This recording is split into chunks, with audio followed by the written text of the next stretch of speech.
June 25, 1944. Lieutenant General Erich Heinrichs stood in his forward command post near Tali, watching Soviet artillery shells tear through the Finnish defensive line. At 53, the silver-haired commander from Helsinki had spent 25 years preparing for this moment. His hands remained steady as another barrage shook the earthen walls. The sound hit first, a rolling thunder that never stopped. Heinrichs felt the concussions in his chest. Every breath tasted like cordite and pulverized stone. Could they hold against 500,000 Soviet soldiers? What Heinrichs didn't know, within 15 days, his outnumbered force would create the largest concentrated artillery barrage in Nordic history. The Soviets would lose 18,000 men trying to break through terrain the Finns had transformed into a killing ground. The numbers seemed impossible at first. 530,000 Soviet troops faced 150,000 Finnish defenders, a ratio of 3.5 to 1. Stalin wanted Finland crushed before Allied forces opened a second front in France. Soviet Marshal Leonid Govorov commanded the Leningrad front with explicit orders: punch through Finnish lines, capture the rail junction at Viipuri, force Helsinki to surrender unconditionally. Finnish intelligence officer Major Aladar Passanen hunched over reconnaissance photos in a bunker 3 miles behind the front. The 38-year-old from Turku had counted enemy divisions until the numbers blurred. He circled concentrations of Soviet armor with a grease pencil. 800 tanks, 4,000 artillery pieces. The Red Army brought everything. Passanen pushed the photos toward Heinrichs when the general arrived. They're staging for breakthrough operations, multiple thrust vectors. They'll hit us simultaneously across 20 kilometers. Heinrichs studied the images without speaking. Soviet doctrine favored overwhelming firepower, followed by armored exploitation.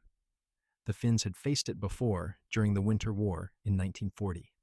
They'd survived then through mobility and terrain knowledge. But this felt different, heavier, more methodical. Captain Olavi Alakoski commanded the 6th Battery, positioned in a camouflaged position overlooking the Tali crossroads. The 29-year-old artillery officer from Oulu had trained his gun crews until loading sequences became muscle memory. His battery fielded 6 150mm howitzers, German-made, shipped through neutral Sweden. Each gun could fire 4 rounds per minute when properly served. Alakoski watched Soviet infantry probe the Finnish wire, small groups testing reaction times. His forward observer radioed coordinates. The captain calculated firing solutions in his head, converting ranges to mil adjustments. He didn't give the fire command, not yet. Let them come closer. The Soviet probes intensified over 3 days. Battalion-strength attacks hit different sections of the line. Finnish machine gunners repulsed most assaults, but casualties mounted. Field hospitals filled with wounded. Supply trucks brought ammunition forward under cover of darkness. Everyone knew this was just reconnaissance in force. Major General Ruben Lagis commanded the armored division from a requisitioned farmhouse that served as tactical headquarters. The 42-year-old career officer from Vasa had studied German panzer tactics extensively. Finland's armored force remained modest. 30 Sturmgeschütz III assault guns, gifted by Germany after Finland aligned against the Soviet Union in 1941. Lagis understood their value. The low-profile vehicles mounted 75mm guns that could penetrate Soviet T-34 armor at 1,500 meters. Lagis spread tactical maps across a wooden table. Red arrows marked Soviet approach routes. Blue symbols showed Finnish defensive positions. He traced potential armor avenues with his finger. The terrain favored defenders. Marshy ground channeled attackers into predictable corridors. Hills provided observation posts. Dense forest restricted maneuver. They'll use artillery to suppress our positions, then push armor through, Lagis explained to his staff. Standard Soviet combined arms doctrine.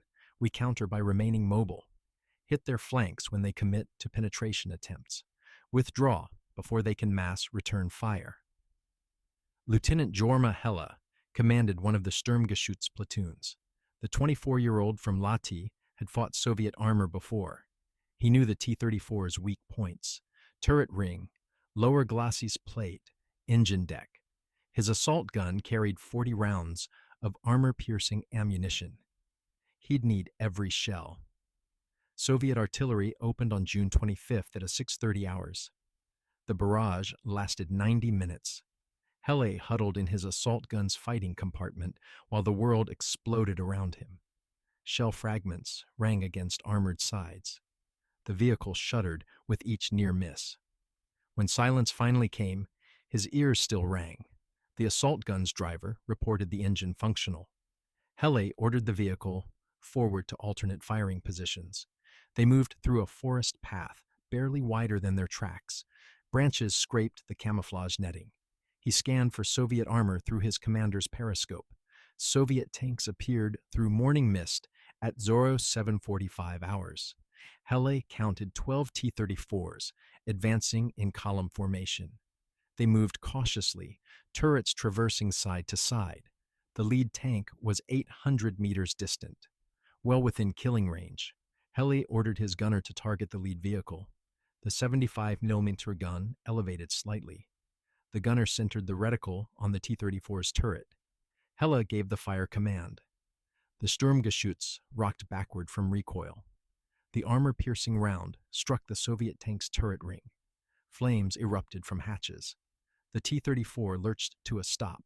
The Soviet column reacted immediately. Tanks dispersed off the road. Return fire cratered the forest around Hele's position. He ordered withdrawal to a secondary position 300 meters back. The assault gun reversed through the trees. They'd bought time. How long could they keep trading space for Soviet casualties? Captain Eero Rissanen coordinated artillery fire from an observation post on Hill 143. The 31-year-old forward observer from Tampere had a clear view across the valley. He watched Soviet infantry formations mass for attack. Radio in hand, he called fire missions to battery commanders, positioned 5 kilometers behind the front. Battery 6 fire mission. Infantry in the open. Grid reference 734291 will adjust. Alakoski's guns fired within 30 seconds. Rissanen watched shells impact 400 meters short. He transmitted corrections. Add 200, fire for effect. The next salvo landed among Soviet troops.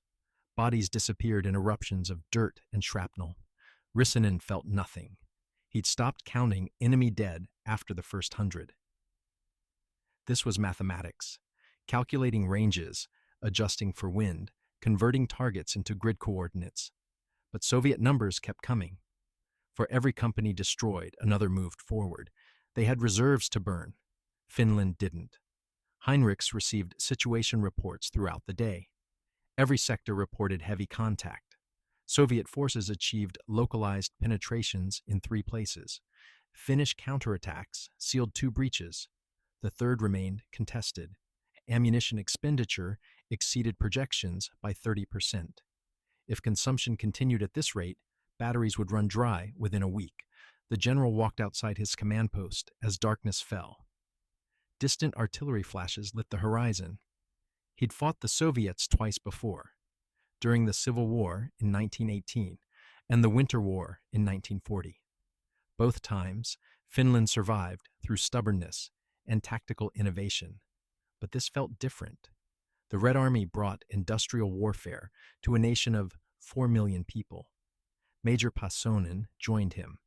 Soviet radio traffic indicates they're committing second echelon divisions tomorrow. Fresh troops, they're going for breakthrough.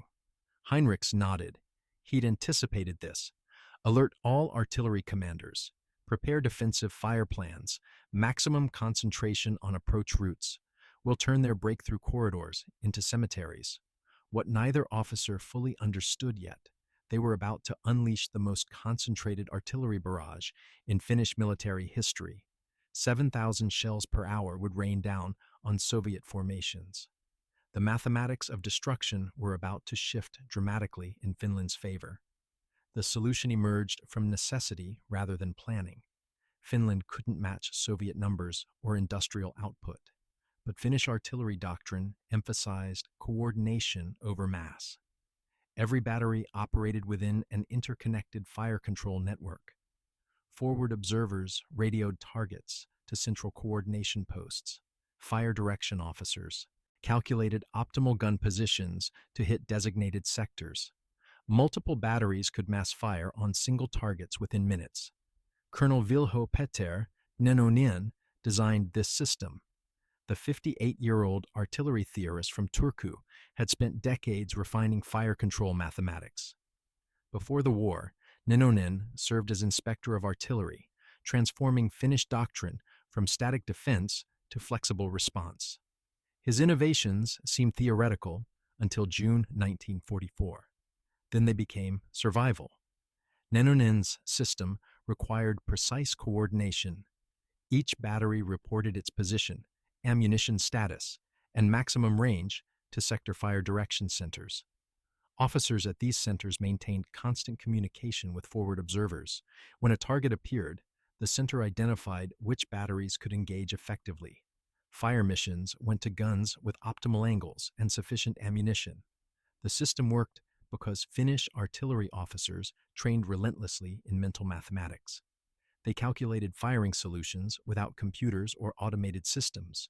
Range to target, wind correction, propellant temperature, barrel wear, every variable mattered. A skilled fire direction officer could coordinate 3 batteries onto a single target in under 90 seconds.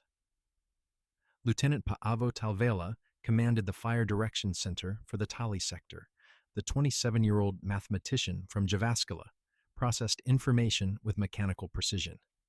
Radio reports flooded in: Soviet armor at grid 741305, infantry massing at 738298, artillery positions at 745312. Talvela plotted each target on his map, assigned priority values, and allocated batteries accordingly. Battery 6, prepare fire mission. Armor concentration, grid 741305. Battery 11, standby for counter battery fire. Enemy artillery, grid 745312. Battery 18, infantry target, grid 738298. 5 rounds, high explosive. The orders flowed continuously. Talvela's system ensured no battery sat idle while targets existed. If one battery fired, another stood ready. If ammunition ran low, he shifted fire missions to guns with adequate supply. The network adapted dynamically to battlefield conditions. Captain Alakoski's battery received fire missions every 15 minutes. His gun crews worked like machines. Loaders rammed shells, gunners adjusted elevation, firing pins struck primers. The 150mm howitzers fired, recoiled, and fired again. Brass casings piled around gun pits. The smell of burned propellant hung thick, but coordination alone wasn't enough. Finland needed more guns. Heinrichs made a crucial decision on June 26. He ordered every available artillery piece forward: coastal defense guns, anti-aircraft batteries converted to ground fire, even old Russian pieces captured in 1918. Age didn't matter. Caliber didn't matter. If it could shoot, it joined the fire network. By June 27th, the Tali sector fielded over 250 artillery pieces. Some batteries operated German 105mm howitzers. Others fired Soviet 122mm guns captured during the Winter War. A few batteries still used obsolete French 75mm pieces from World War I. The collection resembled a military museum, but Talvela's fire direction system treated them all identically. Each gun became another node in the network. The real advantage came from ammunition. Finland's logistics officers had stockpiled shells for months. Warehouses near the front held over 400,000 rounds, more artillery ammunition than Finland had fired during the entire Winter War.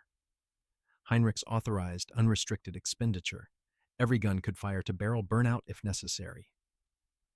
German liaison officers watched Finnish preparations with professional interest. Major Hans Schmidt from the Wehrmacht's artillery school observed Talvela's fire direction center. The 34-year-old Prussian had studied artillery coordination extensively. What he saw impressed him. Your system achieves what we attempt with more guns, Schmidt told Heinrichs through a translator. You concentrate effect rather than mass. Efficient. Heinrichs smiled slightly. We have no choice. Efficiency isn't preference. It's survival. The Soviets prepared their own breakthrough attempt. Marshal Govorov positioned the 21st Army for penetration operations. His plan called for overwhelming artillery preparation, followed by armored exploitation. Standard Soviet doctrine, proven in dozens of successful offensives from Stalingrad to Leningrad, but Govorov underestimated Finnish coordination. Soviet intelligence assessed Finnish artillery strength at roughly 150 guns. Accurate before June 25th, completely wrong by June 27th. The Soviets didn't know Finland had doubled its artillery concentration in 48 hours. Lieutenant General Ivan Fedyuninsky commanded the 21st Army's assault divisions. The 46-year-old veteran had fought since 1941. He'd seen German blitzkrieg. He'd counterattacked at Moscow. He'd broken sieges at Leningrad. Finnish defensive lines didn't concern him much. The Red Army had crushed stronger positions. Fedyuninsky's attack plan targeted a 4-kilometer sector near Tali. 8 divisions would assault simultaneously. T-34 brigades would exploit any breakthrough. Soviet artillery would fire 200,000 shells during preliminary bombardment. Finnish positions would cease to exist. The Soviet barrage began June 28th at 0500 hours. It lasted 3 hours. Finnish forward positions disappeared under explosions. Communication trenches collapsed. Observation posts disintegrated. The few surviving defenders huddled in bunkers, waiting for silence. Captain Rissanen endured the bombardment in his reinforced observation post. Shells impacted so close his teeth rattled. Dirt sifted from ceiling supports. He maintained radio contact with Talvela throughout, calling corrections onto Soviet artillery positions. His forward observer role demanded exposure to enemy fire. He accepted that. When Soviet guns finally ceased, Rissanen emerged to wreckage. His observation post had taken 3 direct hits, but held. The camouflage netting was gone. One radio antenna snapped, but his equipment still functioned. He scanned the valley through binoculars. Soviet infantry appeared at 0810 hours. Company-sized formations advancing behind T-34s. They moved confidently, expecting minimal resistance. Soviet doctrine assumed preliminary bombardment destroyed defensive positions. Usually it did. Rissanen radioed Talvela. Multiple targets. Infantry and armor. Grid references. 739-293 through 742-295 requesting maximum concentration. Talvela consulted his firing tables. 43 batteries could range those coordinates. He transmitted fire missions simultaneously. Every available gun received targeting data. Gun crews loaded shells. Officers synchronized firing times. The Finnish artillery network prepared to demonstrate its full capability. Finnish guns opened at 0815 hours. 250 artillery pieces fired within 90 seconds. The sound was continuous thunder. Shell impacts carpeted Soviet approach routes. T-34s disappeared in eruptions of dirt. Infantry formations dissolved. The barrage didn't stop, it intensified. Alakoski's battery fired 30 rounds in 6 minutes. Loaders worked frantically. Gunners barely adjusted between shots. The 150mm howitzers heated until paint burned off barrels. Alakoski didn't care. He ordered continuous fire until ammunition exhausted. Soviet formations faltered under the deluge. Companies lost cohesion.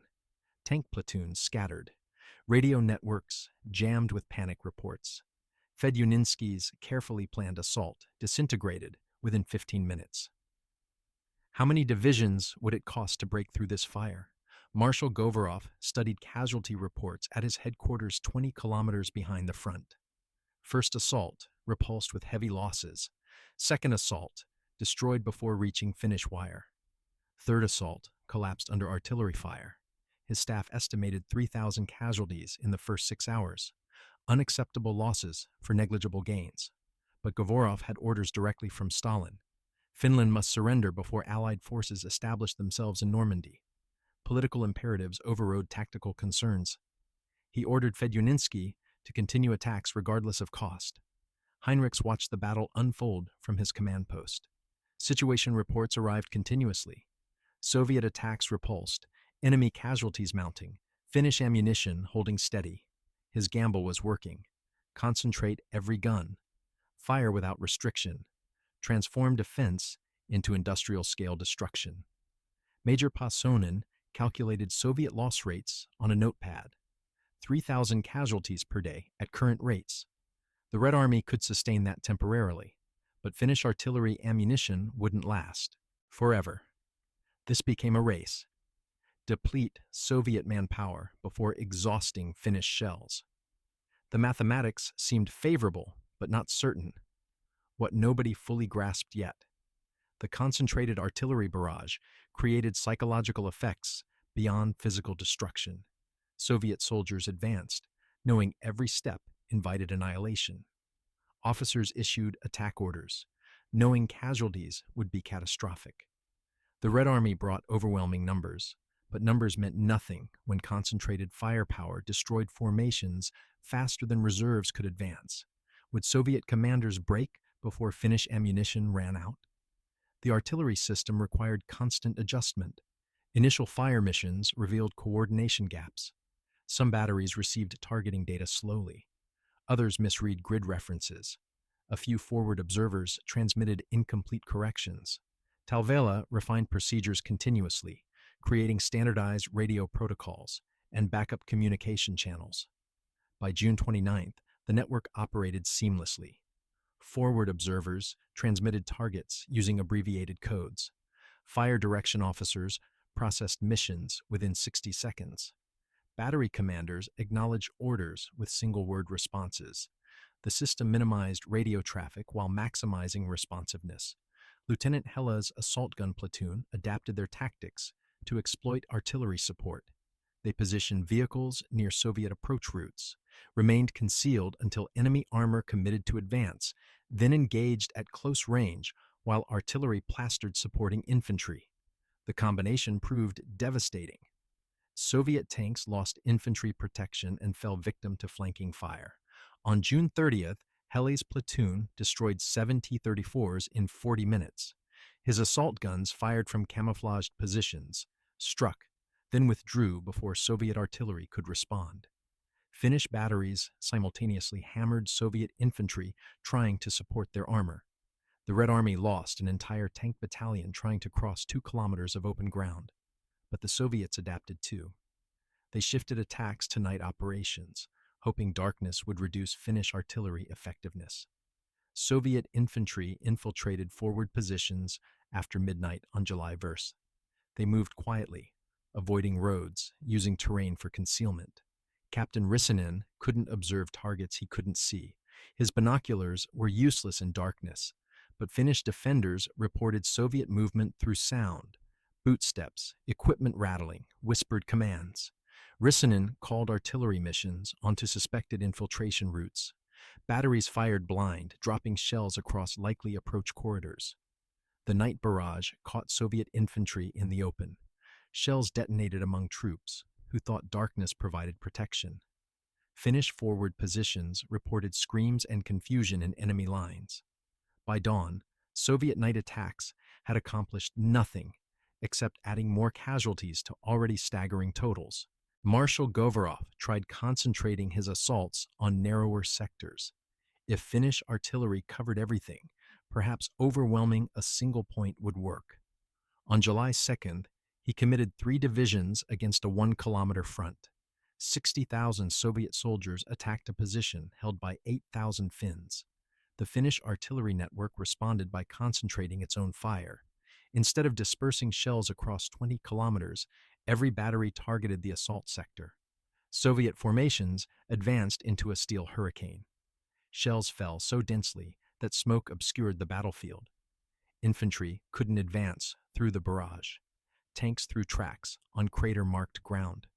Lieutenant Talvela coordinated the concentrated response from his fire direction center. His map showed over 200 batteries directing fire onto the same grid squares. The mathematical intensity satisfied his mathematician's mind. Maximum firepower applied to minimum space. Soviet casualty rates per shell fired increased dramatically, but concentration created new problems. Ammunition consumption exceeded even generous projections. Some batteries fired 60 rounds per gun in 2 hours. Supply trucks raced forward with fresh shells. Loaders unloaded crates frantically. Gun crews worked until muscles screamed. Could they maintain this pace? Major Lagos worried about sustainability. His armored division still held reserves, but Finnish infantry units approached exhaustion. Soldiers slept in shifts. Meals consisted of whatever canned rations reached forward positions. Medical personnel treated hundreds of wounded daily. The defense held, but pressure was relentless. Heinrichs addressed these concerns during a staff meeting, July 3rd. "We're winning the mathematics. Soviet losses exceed replacement capacity. Their logistics are straining. We maintain until they break." Colonel Neninen agreed. "Our ammunition will outlast their manpower. Every shell kills multiple targets. Their attacks grow weaker daily." But privately, Neninen calculated exact figures. 400,000 shells stockpiled. Current consumption, 35,000 shells daily. Simple division, 11 days of maximum intensity operations. After that, the system collapsed. Everything depended on breaking Soviet will within 11 days. Soviet commanders faced their own calculations. Lieutenant General Fedyuninsky reported to Marshal Govorov on July 4th. "We've committed 19 divisions. Losses approach 15,000. Finnish positions remain intact. Recommend operational pause." Govorov refused. Stalin's orders were explicit: no pause, no retreat. Breakthrough must be achieved. Fedyuninsky obeyed, but he changed tactics again. Instead of massed assaults, he ordered continuous probing attacks. Keep Finns engaged, force them to expend ammunition, grind them down through attrition. Soviet industrial production could replace losses. Finland couldn't. The new approach tested Finnish endurance differently. Instead of repulsing massive attacks twice daily, defenders faced constant harassment. Soviet platoons probed wire continuously. Snipers targeted observation posts. Mortar teams dropped shells onto Finnish positions throughout daylight hours. Captain Alikoski's battery responded to fire missions every 30 minutes around the clock. His gun crews operated on rotation. 3 hours firing, 3 hours rest. Nobody slept deeply. Alert sirens woke everyone multiple times daily. Exhaustion became chronic. Lieutenant Helly's assault gun required constant maintenance. Tracks wore down from continuous movement. The 75mm gun barrel showed heat stress. Ammunition racks emptied faster than supply trucks could refill them. His crew worked on the vehicle during brief lulls, replacing worn parts with cannibalized components from damaged vehicles. Finnish logistics officers performed miracles, keeping the system supplied. Ammunition trains arrived from depots across Finland. Trucks made round trips continuously. Shell stockpiles near the front remained steady despite massive consumption. But everyone knew this couldn't continue indefinitely. The Soviets suffered worse logistics problems. Their supply lines stretched over marshland. Finnish artillery targeted Soviet truck columns relentlessly. Every vehicle destroyed meant less ammunition reaching the front. Soviet attacks weakened not from lack of will, but from insufficient shell supply. By July 5th, both sides approached exhaustion. Finnish artillery fired 28,000 shells that day, below peak rates, but still devastating. Soviet attacks achieved minor penetrations, quickly sealed by counterattacks. Casualties mounted on both sides, though Soviet losses remained disproportionately higher. Heinrichs reviewed casualty reports that evening. Finnish losses: 1,200 killed, 4,000 wounded, over 10 days. Acceptable for defensive operations. Soviet losses: intelligence estimates suggested 18,000 killed, perhaps 50,000 wounded. Those numbers approached operational significance. Major Pasonin calculated breaking points. Soviet 21st Army has committed 23 divisions. Average strength per division After 10 days combat, 60%. Effective combat power reduced to 14 division equivalents. They're burning through reserves faster than replacement capacity. The question remained, would Soviet reserves exhaust before Finnish ammunition, or manpower did? The mathematics suggested yes, but war rarely followed mathematical predictions precisely. What unexpected factor would tip the balance? Lieutenant Hele detected Soviet armor at 07:20 hours on July 6th. His assault gun occupied a camouflaged position overlooking a marshy valley. Morning mist clung to low ground. Through his periscope, he counted 15 T-34s moving in column. They advanced cautiously, expecting ambush. Hele radioed coordinates to Talvela's Fire Direction Center.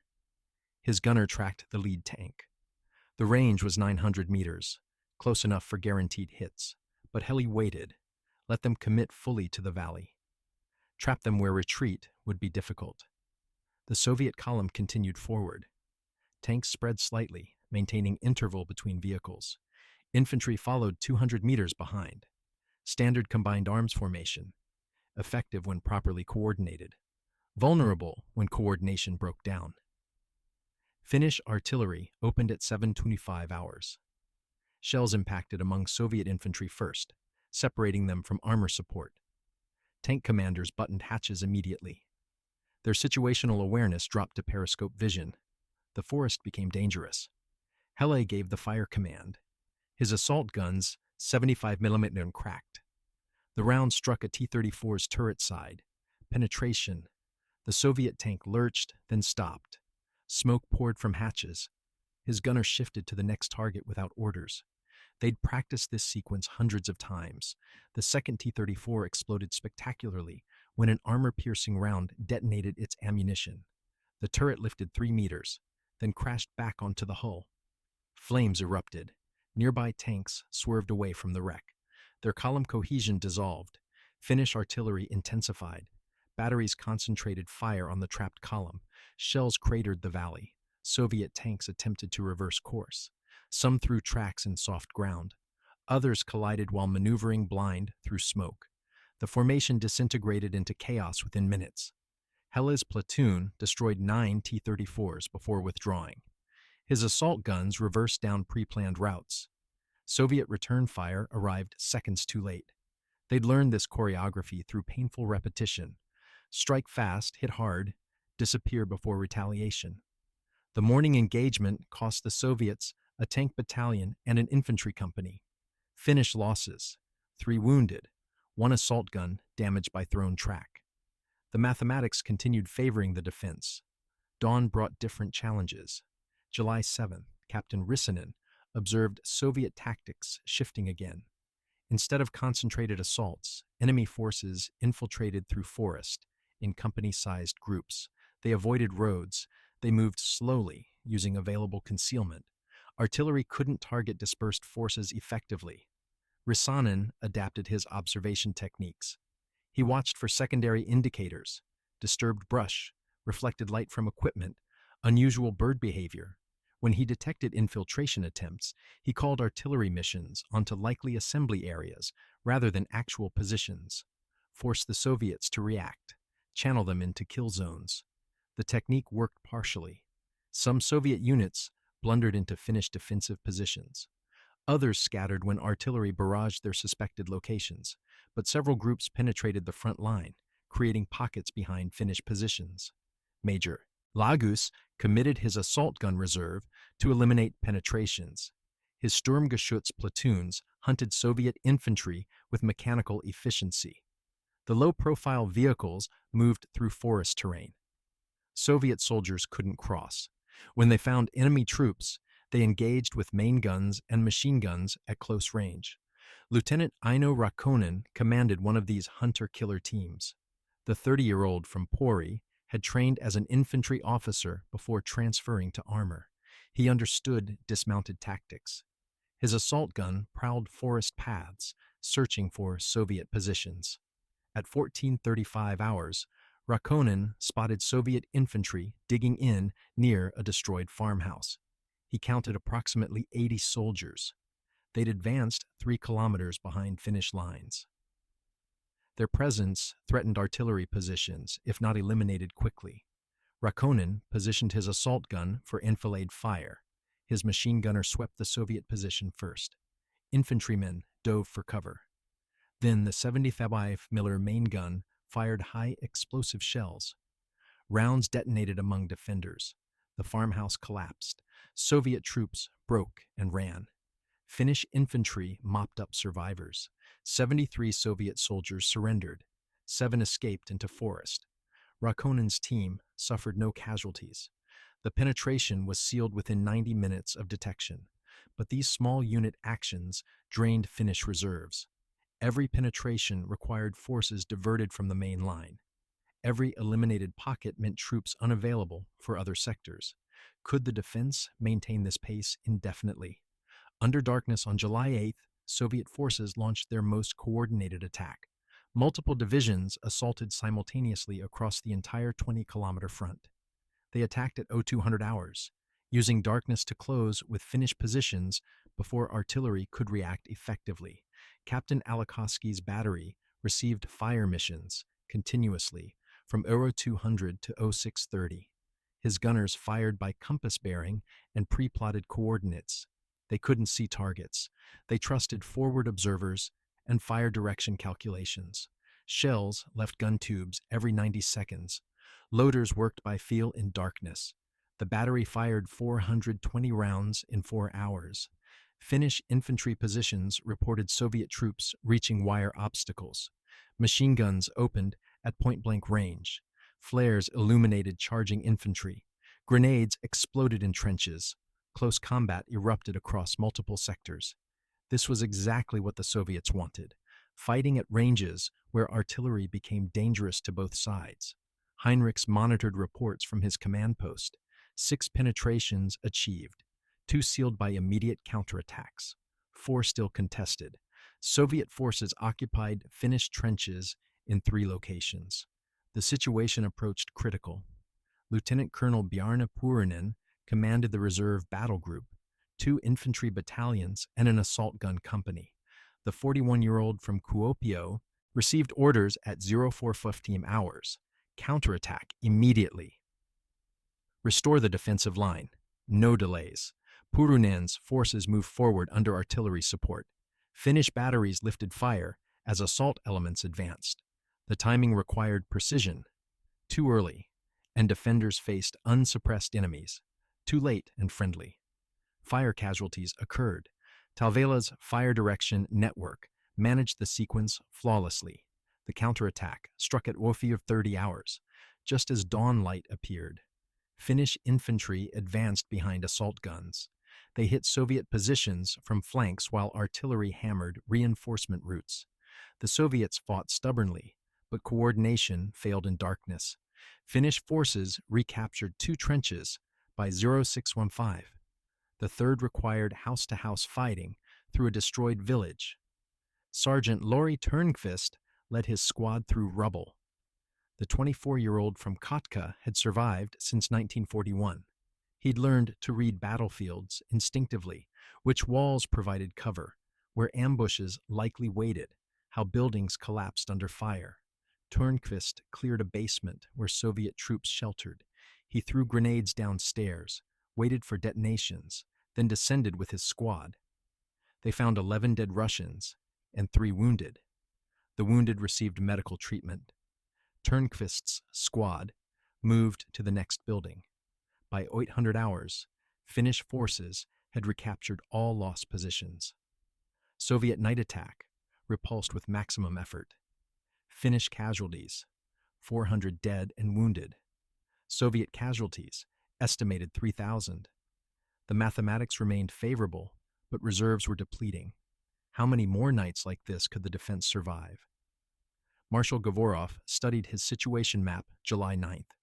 His 21st Army had attacked continuously for 14 days. They'd committed 23 divisions. They'd fired over 600,000 artillery shells. They'd lost approximately 20,000 killed and 60,000 wounded. Territorial gains, negligible. The Marshal drafted a report to Stalin. He recommended operational pause. his forces required rest, resupply, and reinforcement before resuming offensive operations. The Finnish defensive system proved more resilient than intelligence predicted. Stalin's response arrived within hours. Continue attacks. Accept necessary casualties. Finland must surrender before month's end. No excuses. Govorov transmitted orders to Fedyuninsky. One more maximum effort. Commit all remaining reserves. Break through regardless of cost. The Red Army would achieve victory through sheer mass, if nothing else worked. Fedyuninsky prepared his final assault for July 10th. He concentrated 5 fresh divisions on a 3-kilometer sector. 100,000 soldiers would attack 8,000 Finnish defenders. Soviet artillery would fire 80,000 shells in preparatory bombardment. Nothing could survive that concentration.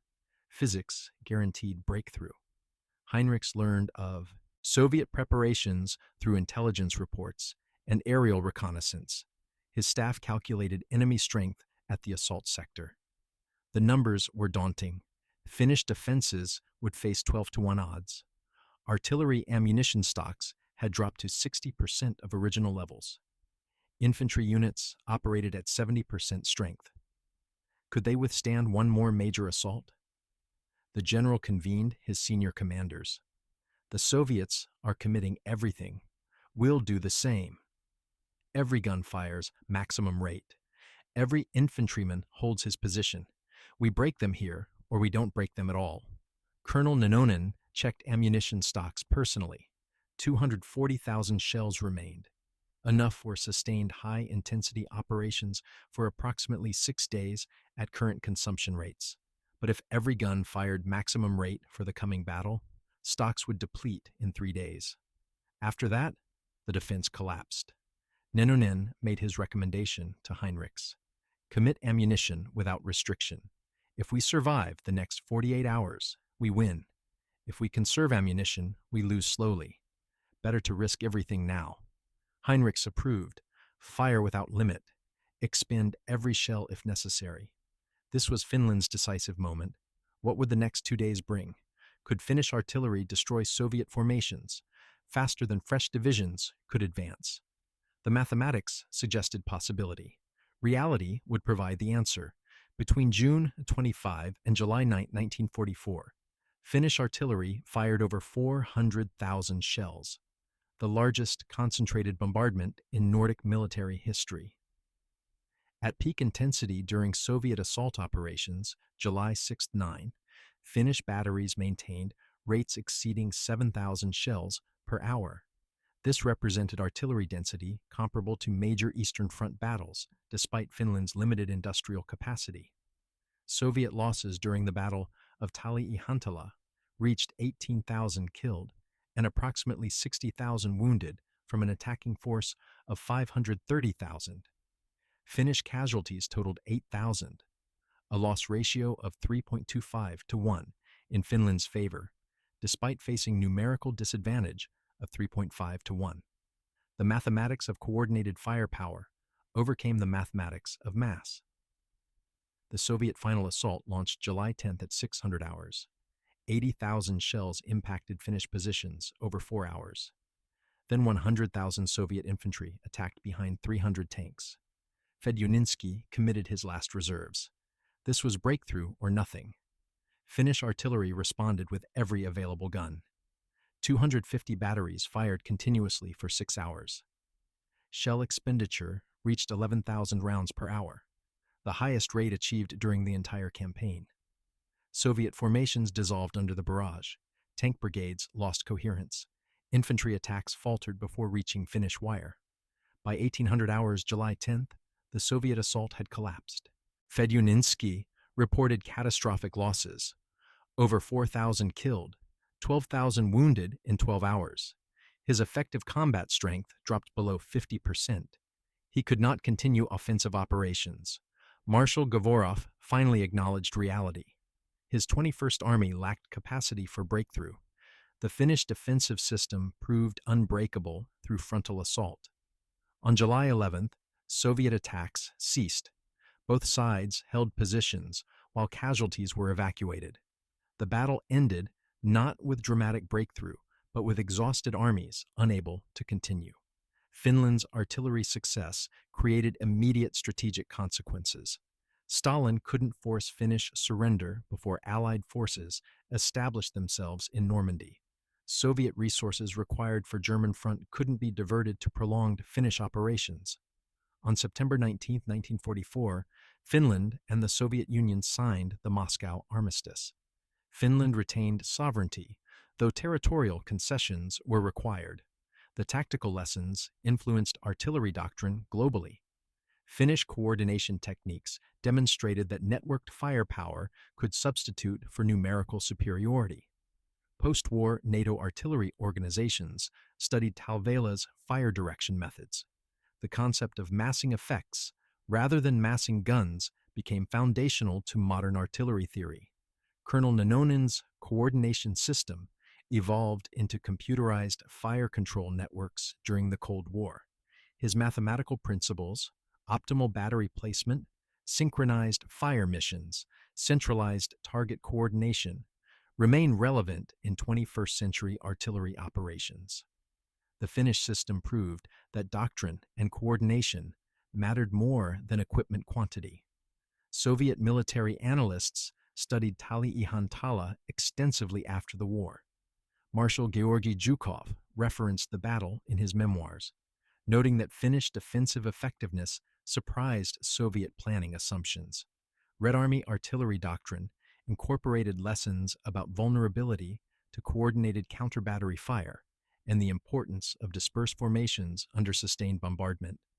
The German Wehrmacht observed Finnish operations with professional interest. Major Schmidt, the artillery liaison officer, wrote detailed reports describing Talvela's fire coordination network. These reports circulated among German artillery schools, though by late 1944, Germany lacked resources to implement similar systems. The doctrinal lessons arrived too late to affect German defensive operations. Individual fates varied after the battle. Lieutenant General Heinrichs continued commanding Finnish forces through the final war months. He negotiated armistice terms with Soviet representatives, then retired from military service in 1945. He died in 1965, remembered as the general who held against impossible odds. Colonel Nenonen survived the war and continued developing artillery theory during peacetime. His treatises on fire, coordination influenced Finnish military doctrine through the 1960s. He died in 1968. His mathematical approach to warfare vindicated by events at Tali-Ihantala. Lieutenant Talvela received the Mannerheim Cross for his fire direction coordination. Post-war, he taught mathematics at the Helsinki University of Technology. Students never knew their professor once coordinated 250 artillery batteries simultaneously during the largest battle in Nordic history. He died in 1983. Captain Alikoski's battery fired over 8,000 shells during the 15-day battle. His guns required barrel replacements twice. He survived the war, returned to Oulu, and worked as a civil engineer rebuilding Finland's damaged infrastructure. He never spoke publicly about the war. He died in 1992. Lieutenant Helle's assault gun destroyed 23 Soviet tanks during the campaign. His vehicle took 9 hits, but remained operational. Post-war, he joined Finland's border guard. He died in 2001, one of the last surviving Sturmgeschütz commanders. The Tali-Ihantala battlefield became a memorial site after the war. Granite monuments mark where Finnish artillery positions stood. Forest trails follow routes where assault guns prowled. Visitors can still find shell fragments in the soil, physical evidence of industrial-scale firepower. Modern Finland maintains artillery traditions established at Tali-Ihantala. Finnish artillery officers study the battle as foundational doctrine, the principles Nenonen developed: coordination over mass, effect concentration over gun concentration, centralized fire direction, remain core to Finnish defensive planning. The battle demonstrated that smaller nations could defend successfully against larger adversaries through tactical innovation. Numbers alone didn't guarantee victory. Coordination, logistics, and intelligent doctrine mattered more than raw strength. This lesson resonated throughout Cold War Europe, where smaller NATO nations faced potential Soviet numerical superiority. What Heinrichs and his commanders achieved during 15 days in June-July 1944 was transform mathematics into survival. They took limited resources, 150,000 troops, 250 guns, 400,000 shells, and deployed them with such precision that 500,000 Soviet soldiers couldn't advance 20 kilometers. The genius wasn't in technology or numbers. The genius was in making every shell count.